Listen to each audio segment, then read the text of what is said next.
अवधूत चिंतन श्री गुरुदेव दत्त श्री स्वामी समर्थ. स्वामींनी सांगितलेल्या 4 गोष्टी लक्षात ठेवून दिवसाची प्रसन्न सुरुवात करूया. स्वामींना आपल्याला वैचारिक 4 रत्न दिली आहेत.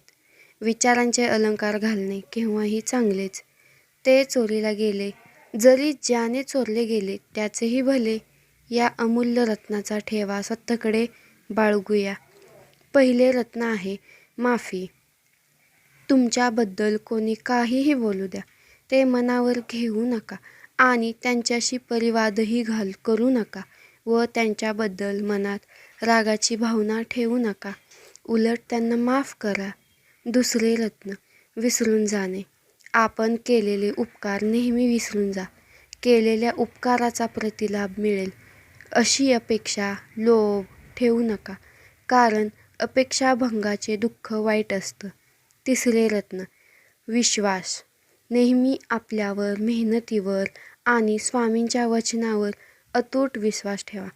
भिवू नकोस, मी तुझ्या पाठीशी आहे असे म्हणत स्वामी सदैव आपल्यासोबत असतात. हेच खरे सफलतेचे सूत्र आहे. चौथे रत्न वैराग्य. नेहमी लक्षात ठेवा, आपण जन्माला आलो तसे एक दिवस या संसाराचा निरोप देखील घेणार आहोत. भविष्यात काय होईल याची चिंता न करता आनंदाने वर्तमानात जगा. प्रत्येक गोष्टीचा आस्वाद घ्या, पण त्यात अडकू नका.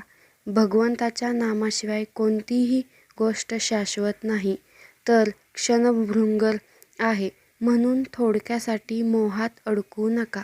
तुम्हाला व्हिडिओ आवडला असल्यास व्हिडिओला लाईक, शेअर आणि सबस्क्राईब करायला विसरू नका. कमेंटमध्ये श्री स्वामी समर्थ असे टाईप करा. धन्यवाद.